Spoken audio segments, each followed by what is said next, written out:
हाँ आरती शुरू करें। आज हमको एमएटी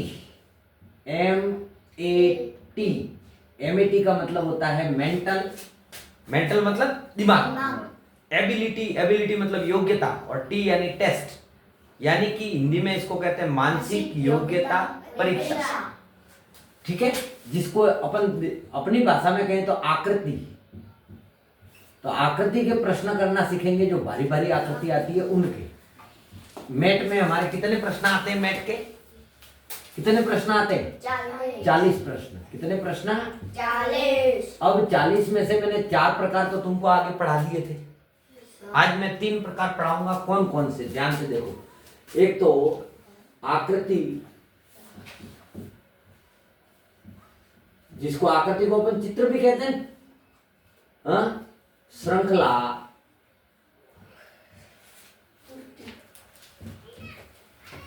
पूर्ति। इसका मतलब होता है जो आकृति होती है ना, उसकी आगे की श्रृंखला को बढ़ाना। जैसे कोई आकृति दे देता है आपको, तो उसकी आगे की श्रृंखला कैसे बढ़ेगी।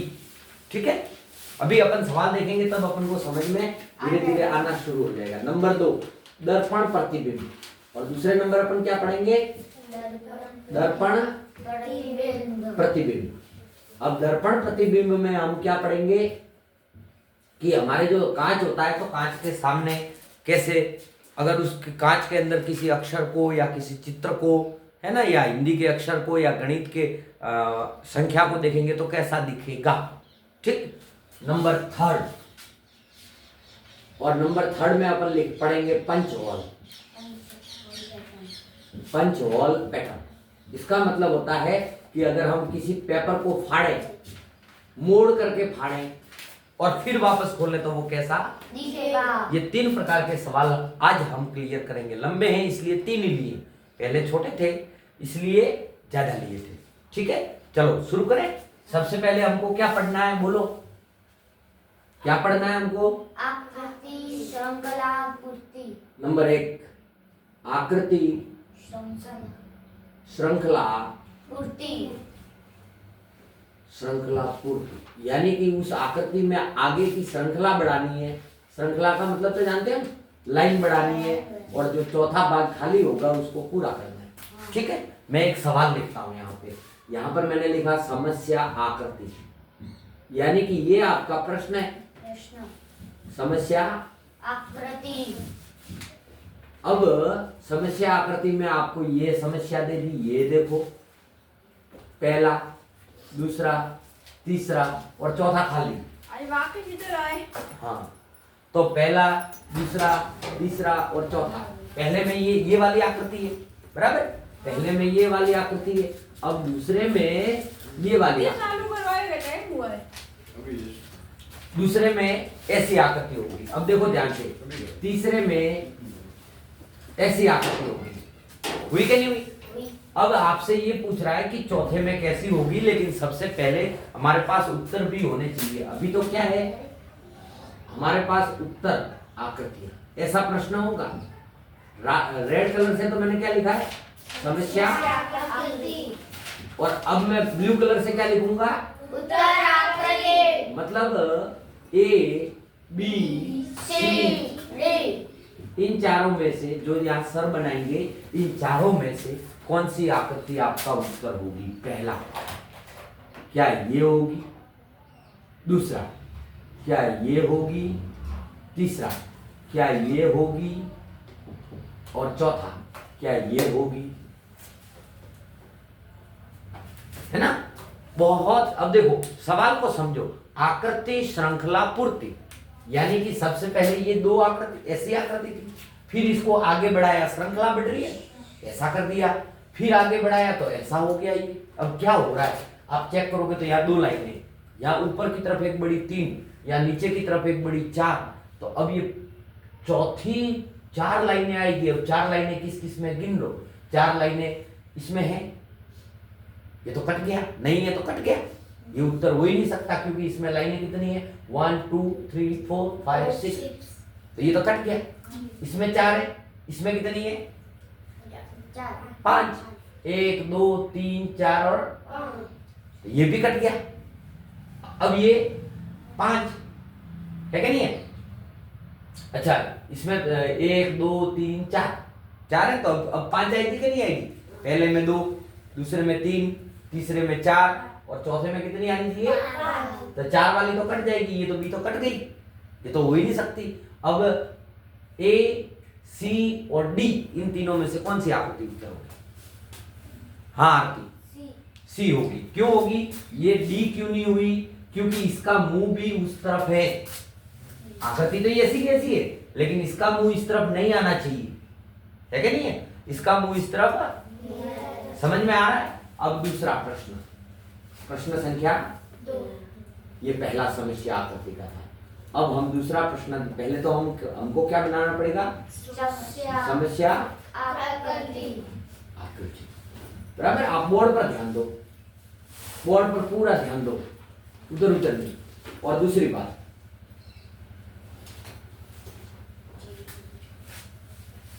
मेरे को ये आकृति दी, अब ये आकृति हो गई, अब ये आकृति हो गई। अब आपसे पूछा इस चौथे में क्या उत्तर आएगा? ठीक है, आप इसका जो गिनो या मान देखो क्या उत्तर आएगा।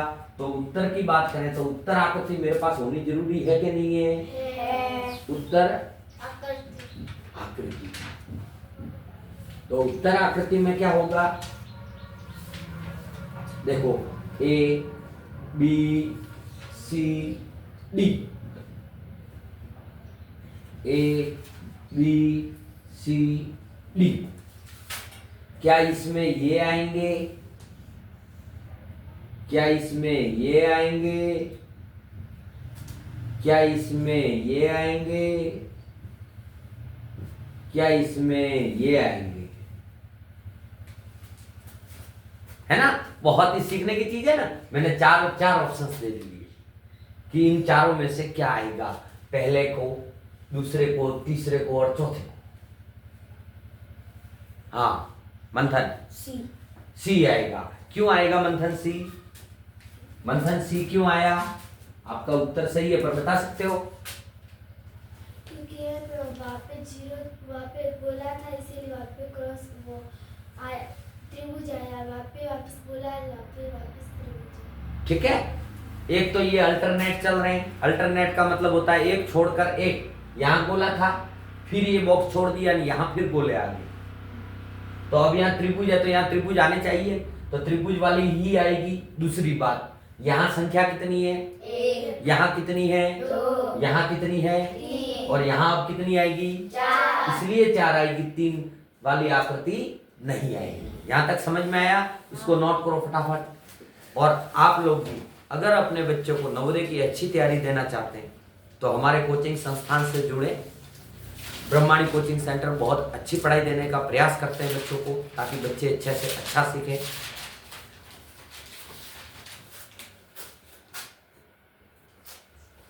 चलिए अगले सवाल को देखिए।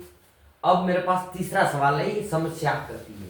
पहली आकृति ऐसी है, ध्यान से देखो। अब पहली और दूसरी और तीसरी इन तीनों में कुछ आपस में संबंध है, तो चौथी में भी संबंध होना चाहिए। कि पहली आकृति में यहाँ लाइनें गिन लो तो समझ में आ जाएगा। कभी कभी क्या लाइनें गिनने से समझ में आता है, कभी कभी आकृतियां गिनने से समझ में आता है ना। तो इसमें किस प्रकार का संबंध है? अब यहां पर जो खाली है, अब आप देखोगे तो यहाँ 1 2 3 लाइनें खड़ी है, तो अब कितनी आनी चाहिए? 4 आनी चाहिए। दूसरी बात, यहाँ गिनो कितनी लाइनें? यहाँ कितनी हो गई? यहाँ कितनी हो गई? तो अब कितनी आनी चाहिए? यानी कि 4 लाइनें और 6 भुजाओं वाला षटभुज। षटभुज कहते हैं 6 भुजा वाले को। हाँ, तो 4 लाइनें 6 षटभुज। अब 4 लाइनें अगर आप देखोगे तो सभी में है कि नहीं है? लेकिन क्या ये आएगा? ये तो हो नहीं सकता, क्योंकि ये तो आएगा नहीं। इसमें कितनी भुजाएं? अपने को कितनी चाहिए?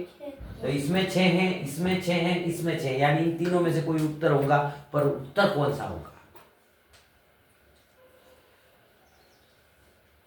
हाँ बोलो बेटा, ए ए होगा, ए होगा। क्यों होगा ए? क्योंकि ये जो त्रिभुज, ये जो आकृति है वो इस तरफ है सभी में, देखो तो यही आएगा इस तरफ, ये वाला नहीं आएगा। क्यों? क्योंकि इधर ये आकृति इस तरफ चली गई, इस तरफ चली गई ना। दूसरी बात, ये तो बिल्कुल नहीं आएगा। क्यों? क्योंकि ये तो आकृतियां ऊपर की और नीचे की तरफ आएगी, ये तो आड़ी है, तो ये भी नहीं आएगा, और ये तो हो ही नहीं सकता। सही क्या गलत? सही। चलो नोट करो फटाफट।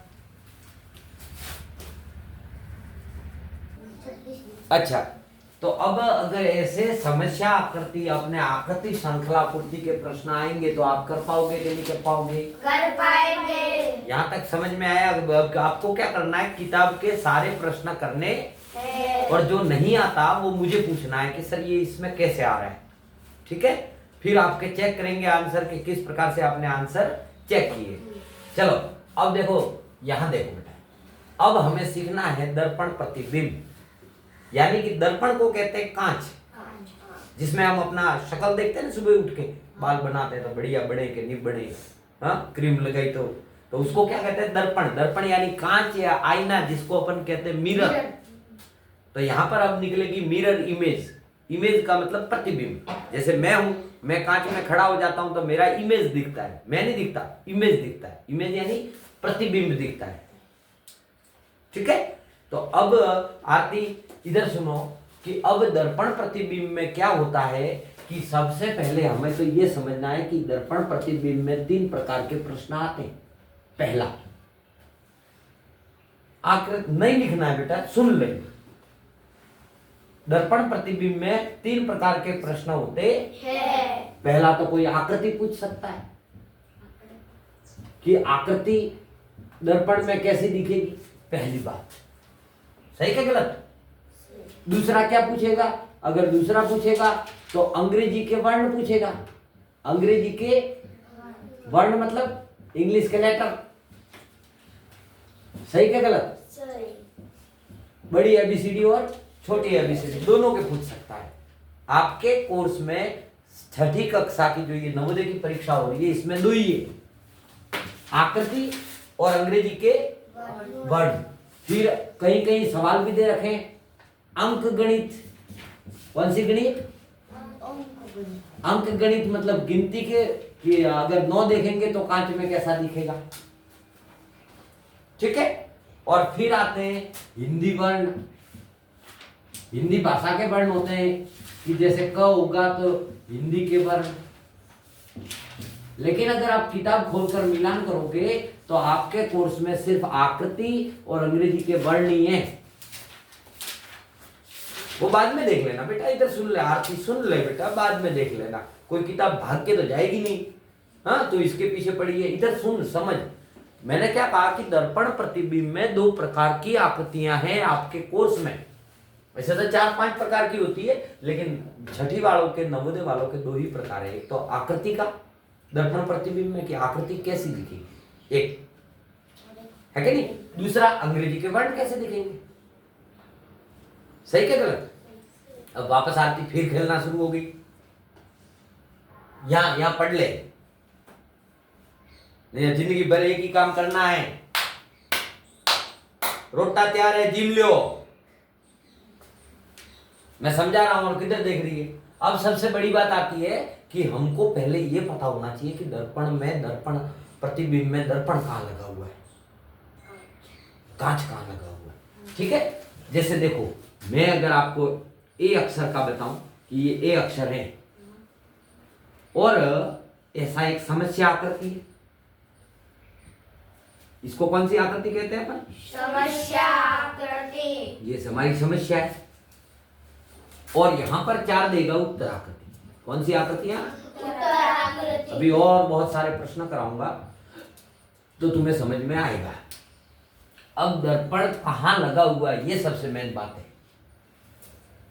दर्पण होता है ना, उसको इससे दिखाते हैं, इस लाइनों से एक, यानी दर्पण नीचे भी लग सकता है, दर्पण नीचे भी लग सकता है।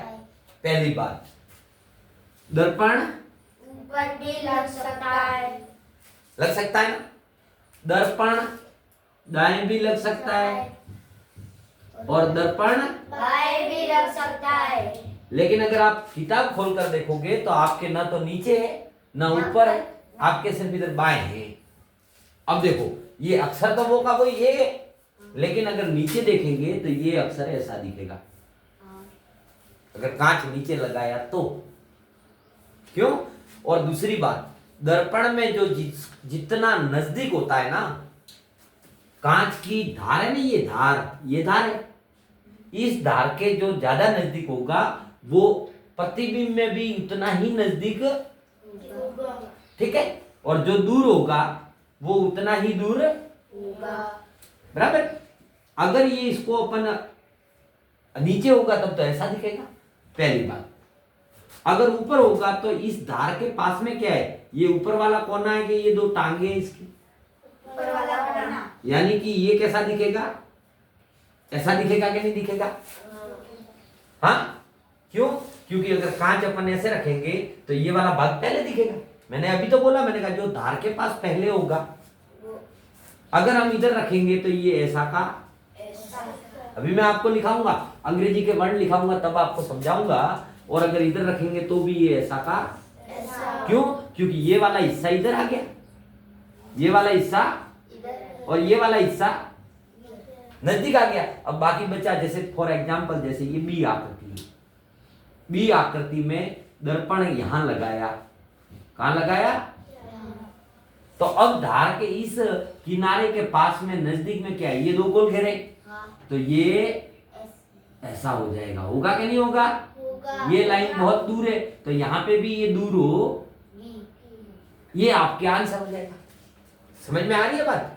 अगर जैसे कि मैंने आपको ई अक्षर दिया, ई अक्षर, और ई अक्षर अगर दर्पण प्रतिबिंब में दिखेगा, कौन से प्रतिबिंब में? दर्पण प्रतिबिंब। तो ये कैसा दिखेगा? जो लाइनें इस धार के पास में है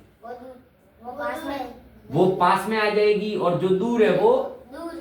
तो ई अक्षर उल्टा दिखेगा कि नहीं? हाँ के ना? तो हम पहले तो अपन अंग्रेजी के वर्ण पढ़ देते हैं नंबर 1 पर, फिर आकृतियों की बारी अंग्रेजी के वर्ण। अब इसमें भी दो प्रकार के होते हैं, कौन से? एक कैपिटल लेटर, और एक स्मॉल लेटर। आपको एबीसीडी तो आती है ना, क्या वो सिखाऊं? आती है। हाँ, तो कैपिटल लेटर होते हैं, वो कैसे दिखेंगे? मैं यहां पर लिख रहा हूं A B C D E F जी।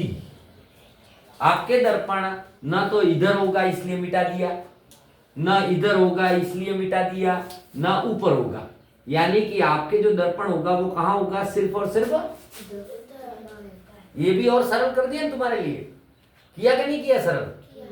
अच्छा, जी के बाद H I J K L M N O P Q R S T U V W X Y Z. बराबर?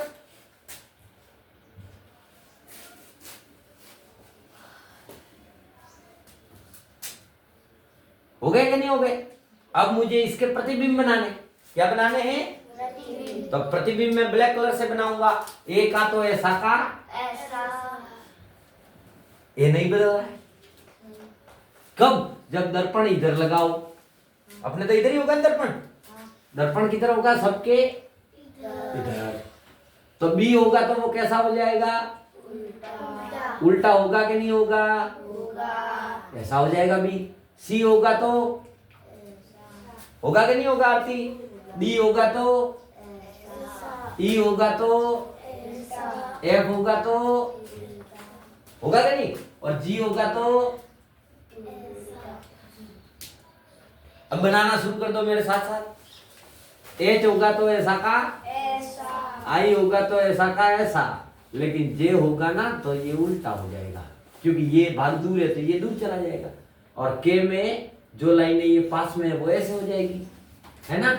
एल में एल उल्टा हो जाएगा, ए में वो भी ऐसा का ऐसा दिखेगा, एन है तो एन में ये वाली लाइन इधर आई तो ये ऐसा दिखेगा उल्टा, ओ नहीं बदलेगा, पी ऐसा हो जाएगा, क्यू में भाई पहले तो ये गोल घेरा तो आना ही है और ये नजदीक है इसलिए ऐसा हो जाएगा, आर तो बेहद आसान है उल्टा हो जाएगा, एस भी उल्टा हो जाएगा, टी ऐसा का ऐसा, यू भी ऐसा का ऐसा, वी भी ऐसा का।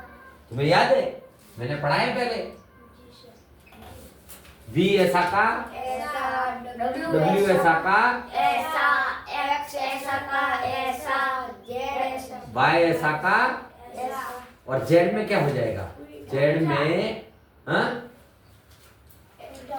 उल्टा हो जाएगा ना। तो ये लाइन इधर है तो ये लाइन हो जाएगी इधर। अब ये ब्लैक कलर से लिखे हैं वो मैंने क्या लिखे, इसके प्रतिबिंब। तो अब कौन कौन से अक्षर है, कौन कौन से अक्षर है जो समान दिखते हैं, बताओ तो। समान दिखने वाले वर्ण, एक मिनट लिखने तो दो भाई, दिखने वाले वर्ण कौन कौन से हैं, ए, एच, आई, अच्छा आई है ना, M, O, T, U, V, W, X, Y. ये अक्षर दर्पण प्रतिबिंब में ऐसे के ऐसे।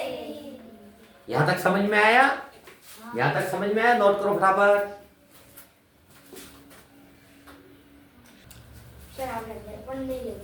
कहां पर, दर्पण, हाँ दर्पण लगा देते हैं। ये लो, अब मैंने आपके सामने 3 सवाल लिखे, किसके किसके, अंग्रेजी के, तो यहां दर्पण लगा देते हैं। अब देखो आरती, इधर देखो, साक्षी इधर देखो, कैसे हल करने का, एक एक अक्षर होता है तो अपन को ये याद हो जाते हैं, पर यहाँ पर कुछ एक 7 अक्षर दिए, HEN, इसका हिंदी नहीं लिख के आना है कि यानी मुर्गी, हिंदी नहीं लिखना है। क्या करना है कि इसमें दर्पण यहाँ लगे हुए हैं, मैंने आपको पहले ही बोला था कि दर्पण नीचे नहीं आएगा, ऊपर नहीं आएगा, दाएं नहीं आएगा, बाएं आएगा, कहा था ना। तो दर्पण यहाँ लगा हुआ है तो अब ये एन अक्षर कैसा दिखेगा, एन अक्षर ऐसे उल्टा दिखेगा कि नहीं। अब देखो उल्टा किस किस में, ए में है, बी में है, सी में नहीं है, तो यानी ये तो कट गया। और सबसे पहले जो दर्पण के किताने के पास में होगा वही पहले आएगा, तो सी और डी तो वैसे ही कट गए।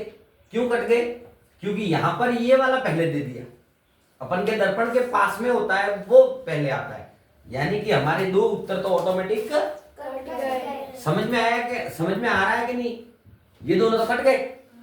अब देखो एन उल्टा दिखेगा तो दोनों में उल्टा है। अब ये ई कैसा दिखेगा, तो ई इसमें तो सीधा है तो ये कट गया, तो हमारा आंसर क्या हुआ, भारी है क्या सरल है, एक एक आकृति से मिलान करें। अब देखो ये एन उल्टा आएगा कि सीधा आएगा, यहाँ सीधा है कट गया, यहाँ सीधा है कट गया, यहाँ सीधा है कट गया। अब बचा एक, अब चेक करो एन के बाद क्या आएगा, ए वैसा का वैसा होता है कि नहीं होता, आई वैसा का वैसा होता है कि नहीं होता, बराबर। अब बचा क्या, डी उल्टा हो जाता है कि नहीं हो जाता, तो ये आकृति सही है कि नहीं, बराबर। अब इसको चेक करो, इसको आप करोगे, कौन बोलेगा, 2 मैंने कराए।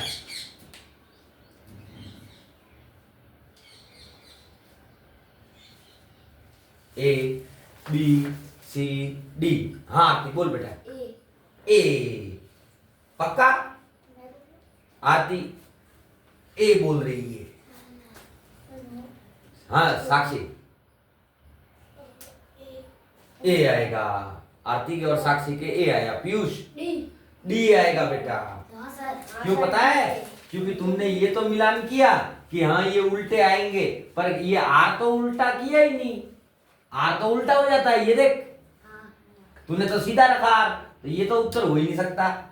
इसमें है उल्टा, लेकिन यहाँ एस सीधा है, जबकि एस भी उल्टा, तो ये भी नहीं आएगा। और यहाँ तो पहले ही एस दे रही है, अपने तो दर्पण के जो पास में होता है वो आएगा। अब आकृतियां ये तुमको याद करना पड़ेगा, ये याद करोगे ना तो ये किसके, अंग्रेजी के वर्ण यानी इंग्लिश अल्फाबेट के याद और समझ में आएंगे। इसका आंसर आएगा डी, ए नहीं आएगा। इसको ध्यान से पढ़ लो, रट लो। ये अक्षर होते हैं, कितने अक्षर हैं ये टोटल, 1 2 3 4 5 6 7 8 9 10 11 अक्षर ऐसे हैं, 11 लेटर्स ऐसे हैं जो अपना सेम टू सेम दिखते हैं। अगर कब, जब दर्पण यहां हो, तो दर्पण साइड में होता है तो वैसे के, अगर नीचे होगा तो नहीं दिखेंगे, नीचे के लिए फिर अलग अक्षर आ जाते हैं। ठीक है, वाई उल्टा बनाया है, लेकिन वो वाई ऐसा होगा, ऐसा है ना। हाँ, मैंने कैसा बनाया है, ऐसा बनाया है। अब ये ऐसा होगा तो ये उल्टा हो जाएगा कि नहीं होगा, सीधी सट बात है। पर ये मैंने सीधा वाई बनाया है, 2 वाई ना। ये तो ये छोटी एबीसीडी में चलाया जाता है। ऐसे तो डिजाइन से कोई भी अक्षर लिख दो, डिजाइन से अक्षर लिखने पे फर्क पड़ता है। ये दर्पण यहाँ लगा हुआ है तो ये लाइन पहले आएगी, पहले आएगी कि नहीं, ये लाइन पहले आएगी और ये ऐसे आ जाएगा। लेकिन मैंने तो सीधा वाई बनाया है, अब सीधा वाई में तो ऐसा का ऐसा आएगा, है कि नहीं है। चलो नोट करो फटाफट।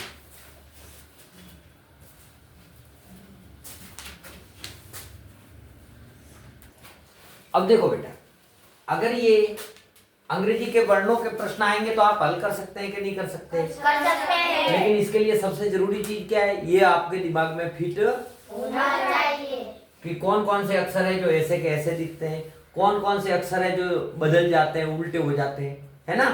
अब हम बात करेंगे आकृति पर आधारित दर्पण प्रतिबिंब, यानी जो आकृतियां होती है उसमें दर्पण प्रतिबिंब कैसे लगेगा।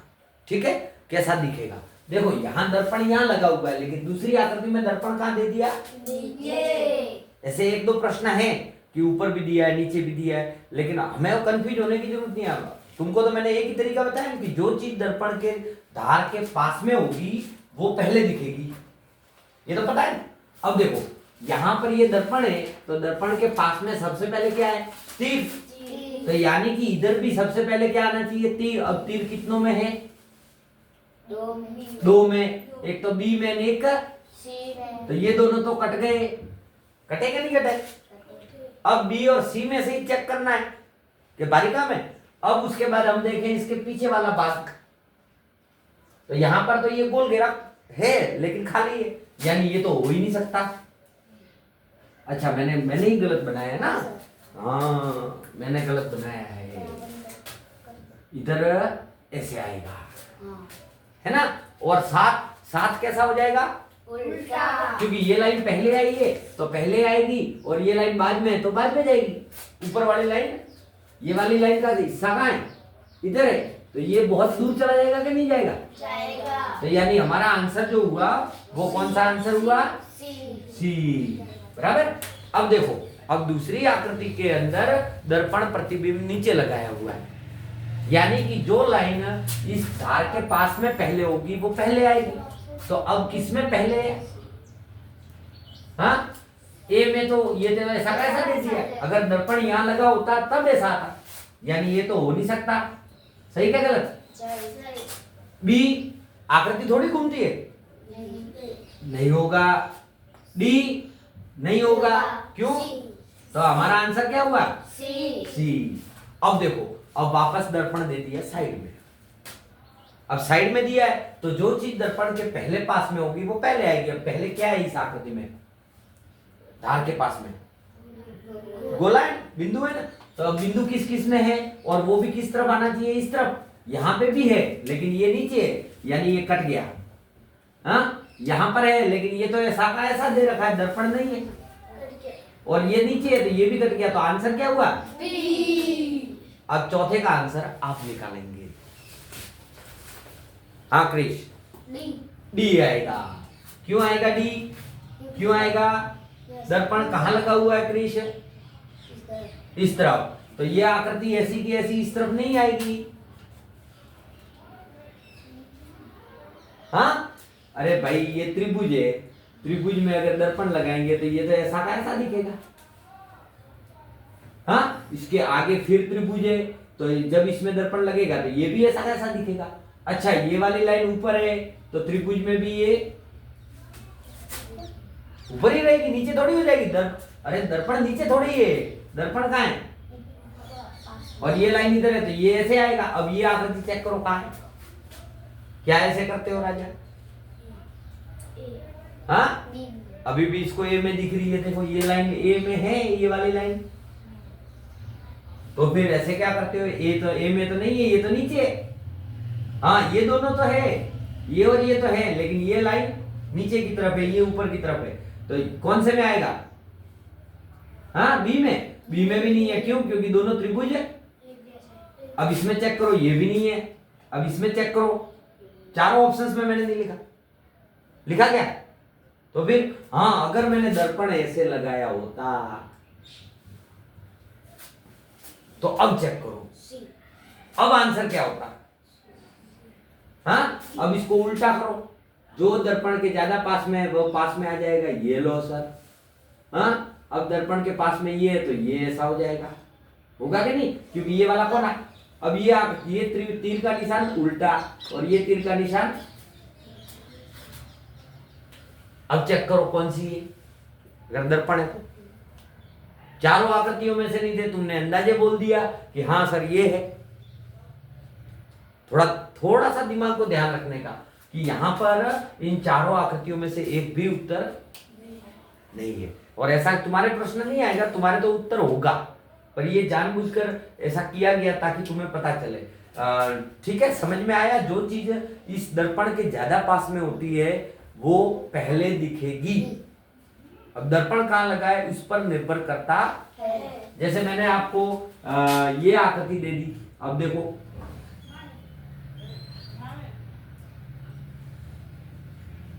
और दर्पण लगा दिया यहाँ, तो अब आप बताओ ये कैसी दिखेगी? हाँ, जो चीज इसके पास में है वो पहले दिखेगी। चलो इसका उत्तर बनाए, पहले उत्तर बनाने का काम करो, ये बनेगा, फिर लाइन आएगी सीधी और ये दोनों इससे दूर है तो दूर चले गए, ये वाली आकृति बनेगी। बनेगी क्या नहीं? लेकिन अगर दर्पण यहां लगा हो तो ये ऐसा का ऐसा आएगा क्या नहीं? हाँ, दर्पण अगर उधर लगा है तो भी ऐसा का ऐसा। लेकिन अगर दर्पण यहां है तो अब पहले क्या नजदीक में आएगा? पहले क्या नजदीक आएगा? ये दो लाइनें। फिर यहां तक समझ में आया? यहां तक समझ में आया? कल अपन पंचहोल को पढ़ लेंगे। चलो नोट करो फटाफट, ये चौथे प्रश्न में एक भी उत्तर नहीं है इन चारों में से, थोड़ा ध्यान रखो, ठीक है? और सबसे बड़ी बात, अगर आपको हमारा चैनल पसंद आता है तो मेरे चैनल को ज्यादा से ज्यादा शेयर करो, लाइक करो, सब्सक्राइब करो और अपने बच्चों को प्रेरित करो, मोटिवेट करो कि वो इसको पढ़ें। क्योंकि नवोदय का एग्जाम आजकल एग्जाम भले ही छठी का है लेकिन 8वीं 9वीं तक के प्रश्न पूछे जाते हैं और आकृतियां भी थोड़ी बच्चों के लिए कठिन रहती है। इसलिए आप अगर अपने बच्चे को, मेरे ऑफलाइन बैच भी चलते हैं और ऑफलाइन बैच में एडमिशन दिलवाना चाहते हैं तो शाम को 4 से लेकर 7 बजे तक मैं पढ़ाता हूँ नवोदय वालों को। आपका बहुत बहुत शुक्रिया, आभार।